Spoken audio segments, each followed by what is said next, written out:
Muy buenas noches, bienvenidos a otro video de mi canal Estudiando con Gaby. Quédate, suscríbete y seguime para más.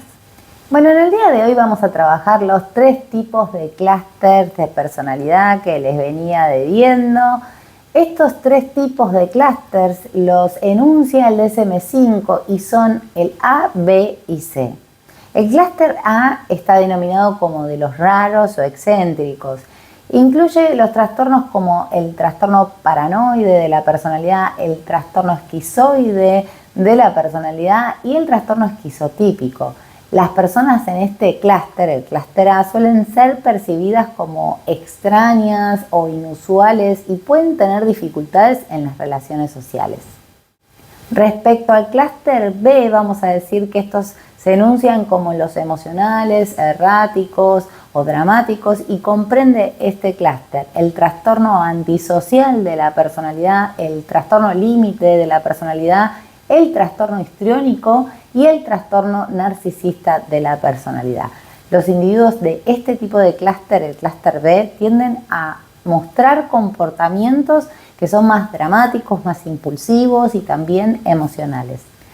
Dentro de lo que es el clúster C, el último de los ansiosos o temerosos, denominado de esta manera, incluye el trastorno evitativo de la personalidad, el trastorno dependiente de la personalidad y el trastorno obsesivo-compulsivo de la personalidad.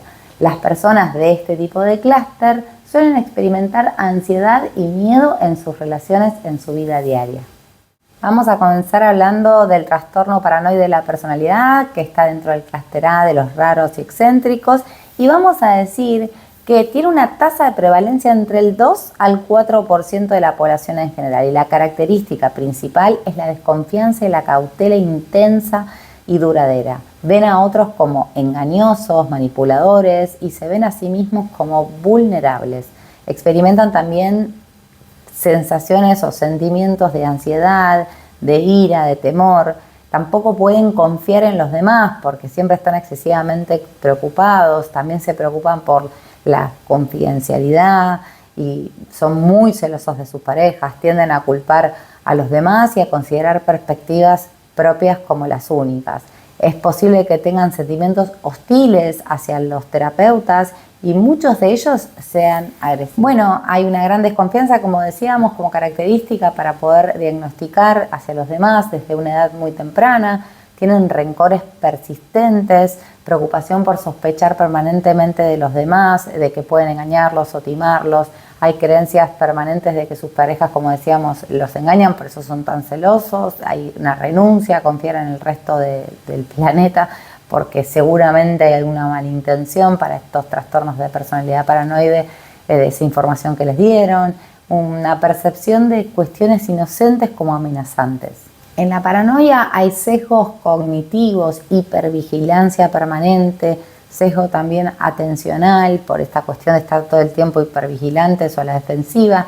Hay un déficit en la capacidad de comprender las intenciones, lógicamente, y los estados mentales de los demás. Y dentro de lo que son los procesos interpersonales, estos trastornos de personalidad paranoide, bueno, estas personas se sienten diferentes al resto en función de la raza, el género, la condición social o económica, se sienten evaluados por otros permanentemente, se sienten expuestos a los demás por falta de habilidades o tienen una pérdida grande de socialización, porque esto lógicamente termina repercutiendo en un aislamiento de la personalidad paranoide. Bueno, el trastorno esquizoide de la personalidad, que entra dentro del clúster A de los raros, bueno, la característica básica es el aislamiento, que también se basa en este tipo de pocas relaciones cercanas, porque eligen pasar tiempo en soledad. Entonces, con poca frecuencia experimentan situaciones o emociones fuertes, expresan poco o ningún deseo de estar sexualmente con una pareja, tienden a ser como ambivalentes ante críticas o elogios que puedan recibir, da lo mismo, y es poco probable que una persona con este trastorno de personalidad esquizoide vaya por su propia voluntad, digamos, a consulta. a menos que algún, digamos, familiar cercano le indique que hay algo que puede estar pasando, porque por ahí tengo un trastorno distinto, comórbil, como la depresión, ¿no? Porque estos trastornos no vienen nunca solitos, siempre están quizás aparejados con alguno del eje 1, como un trastorno depresivo mayor, y terminan yendo por ese, pero finalmente también se reconoce que tiene un trastorno de personalidad esquizoide. Bueno, el paciente va a estar como desconectado, distante, y muy probablemente eso va a disminuir con el tratamiento, es decir, la sintomatología puede disminuir la depresiva, pero no las características de su personalidad. Esto es interesante. Dentro de lo que son las características de la personalidad esquizoide, entonces tenemos que no desea ni disfruta de relaciones cercanas, que elige actividades que son meramente solitarias, que disfruta poco de actividades, que no tiene casi ningún interés o poco interés en desarrollar relaciones sexuales, carece de amigos cercanos o de personas con las que pueda charlar o hablar, parece como indiferente, decíamos, a críticas o elogios, es como frío emocionalmente, muestra como un desapego o poca afectividad o una afectividad meramente plana. Y las características diagnósticas de este trastorno esquizoide de la personalidad se superponen con otros trastornos de personalidad. Comparte lógicamente muchos puntos, y esta es la gran crítica que se le hace a los sistemas de diagnóstico, con el trastorno esquizotípico, por ejemplo, de la personalidad, o sea, el esquizoide con el esquizotípico. Ahora vamos a desarrollarlo para que vean las diferencias. Algunos autores consideran que estos dos trastornos, el esquizoide de la personalidad y el esquizotípico, se encuentran en un continuo con los trastornos del espectro de la esquizofrenia. Bueno, ahora vamos al tercer trastorno de personalidad dentro de lo que es el clúster A de los raros y excéntricos. Estamos hablando del trastorno esquizotípico. Ahora vamos a hablar de un patrón de malestar general en las relaciones interpersonales con poca sociabilidad, donde hay una distorsión cognitiva y perceptiva también, y una gran variedad de conductas excéntricas. Se manifiesta generalmente en la adultez con un evidente déficit de la integración social, y en gran parte esto es debido a las ideas de referencia, ¿no? Como que tiene ideas delirantes de que algo está pasando con él y alguien le dice algo, un pensamiento mágico, una inclinación a lo supersticioso, si se quiere, o a lo paranormal. Entonces es un desencadenante de la esquizofrenia, se podría decir, por presentar también similitud en los síntomas de la esquizofrenia, ideas delirantes, paranoides, poca habilidad socioafectiva, porque suelen, digamos, estar todo el tiempo como muy metidos en sí mismos, solitarios, alteraciones perceptivas, el lenguaje es como vago, hay un sesgo cognitivo, hay una presencia de alucinaciones visuales o alucinaciones auditivas. Bueno, los pacientes en este caso van a tener que experimentar un malestar intenso y con una disminución de la capacidad de entablar relaciones sociales. Estas ideas de referencia son súper importantes para diagnosticar el trastorno de personalidad esquizotípica, porque hay como creencias extrañas o pensamientos mágicos que tienen obviamente influencia sobre el individuo, porque al sentir todas esas situaciones obviamente se aleja de la realidad. El pensamiento y el lenguaje son metafóricos o vagos o pensamientos paranoides, ideas delirantes. Pueden presentarse también alteraciones perceptivas, sentir que alguien está murmurando algo y entonces están diciendo esa voz, la oyen murmurar, por ejemplo, su nombre. Y entonces existe una alta ansiedad en el manejo de las relaciones sociales, hay un comportamiento o una apariencia extraña, rara o peculiar, y tiene falta de amigos íntimos o de círculos porque hay desconfianza de parte de él, de todos, ¿no? Como que siente que sus familiares o los amigos pueden ser un problema. Entonces hay una ansiedad social excesiva que no disminuye porque empieza a familiarizarse con los objetos aunque sean conocidos para él, y se asocia a temores paranoides y más que juicios negativos sobre su persona. O sea, nunca se vincula con hacerse preguntas sobre sí mismo, sino sobre que los demás le quieren hacer algo. Este es solo un dato, dice que el trastorno esquizotípico puede aparecer solamente en el 3% de la población esquizotípico de la personalidad, ¿no? Es mayor en varones y en familiares que han tenido esquizofrenia. En mujeres no es tan frecuente y se presenta también en gemelos monocigóticos. Bueno, respecto a lo que es el trastorno de personalidad antisocial, acá vamos a estar hablando de características de una personalidad o un trastorno que tiene falta de conformidad con la ética, la legalidad, el comportamiento que se debe tener socialmente aceptado, la falta de preocupación por los demás, estas maneras como crueles de accionar, egocéntricas, de manipulación, acompañadas por engaño, irresponsabilidad, hay un comportamiento permanentemente de riesgo, tienen rasgos permanentemente desadaptativos y generalmente son desinhibidos. Según varios autores, los antisociales son solo la punta del iceberg, estos trastornos de personalidad antisocial de la psicopatía. Existe un gran folclore, digamos, al respecto.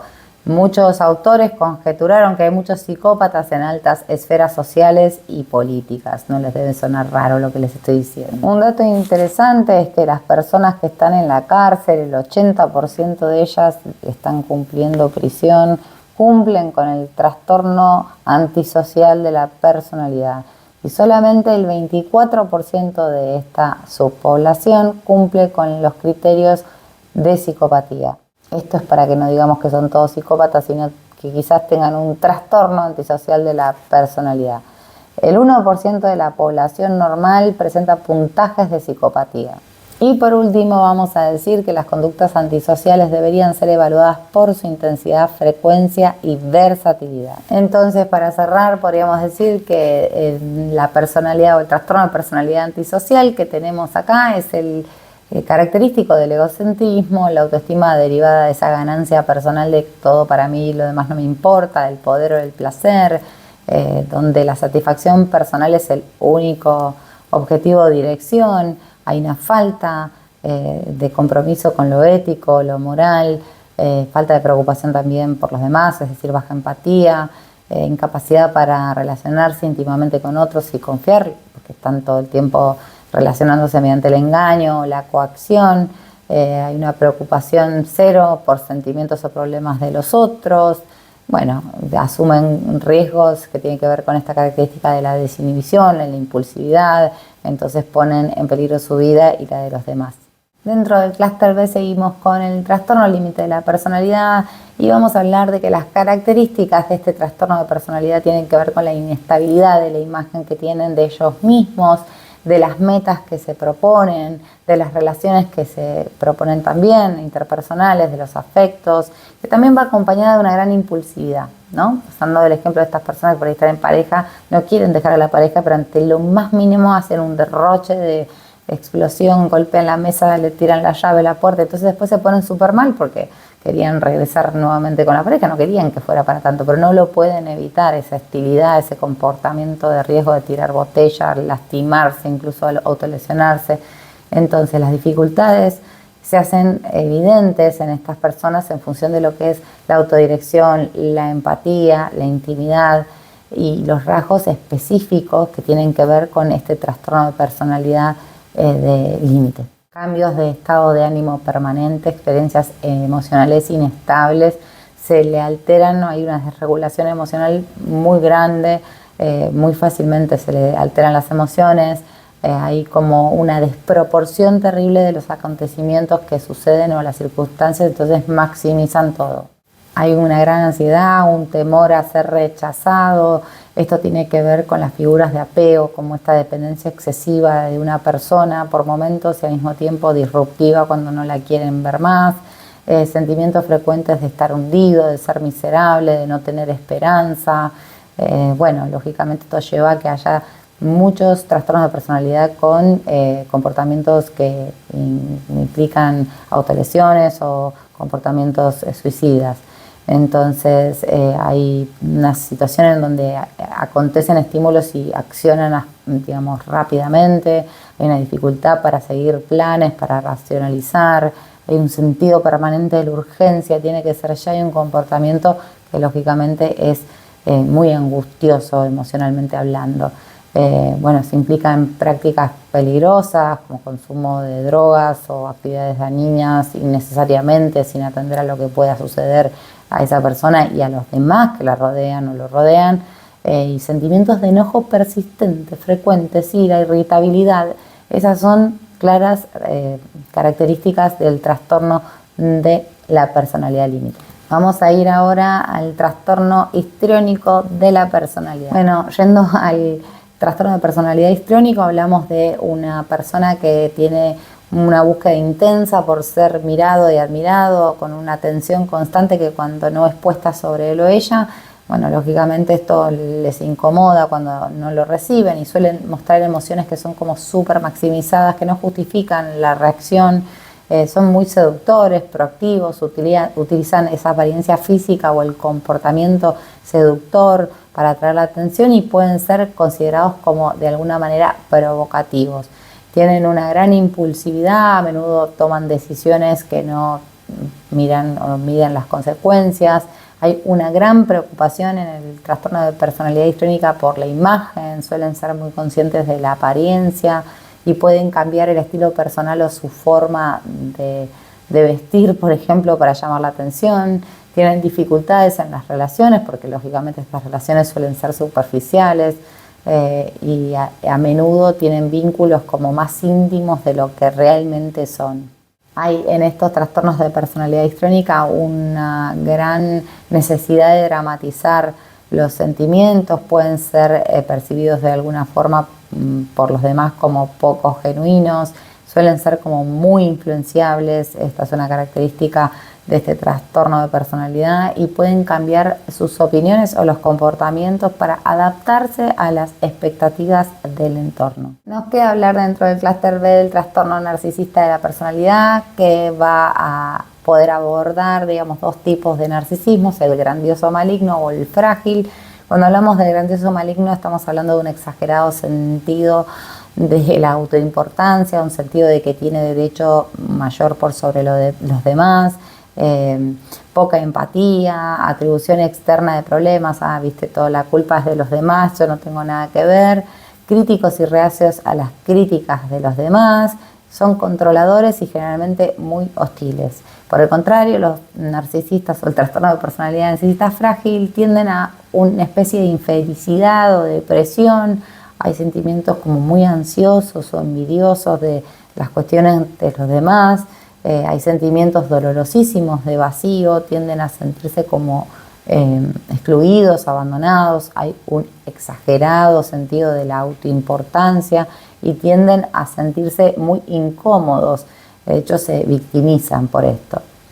Y después, bueno, tenemos otros narcisistas que son los de alto funcionamiento o exhibicionistas, que tienen un exagerado sentido de la autoimportancia. Recuerden que habíamos hablado de eso, se expresa bien en palabras, dan apariencia de ser privilegiados, disfrutan de los desafíos, son enérgicos y emprendedores, usan sus habilidades para ser productivos y tratan a los demás como una audiencia, es decir, para que estén como observándolos. Tienen muy buen sentido del humor y sexualmente son seductores o provocativos.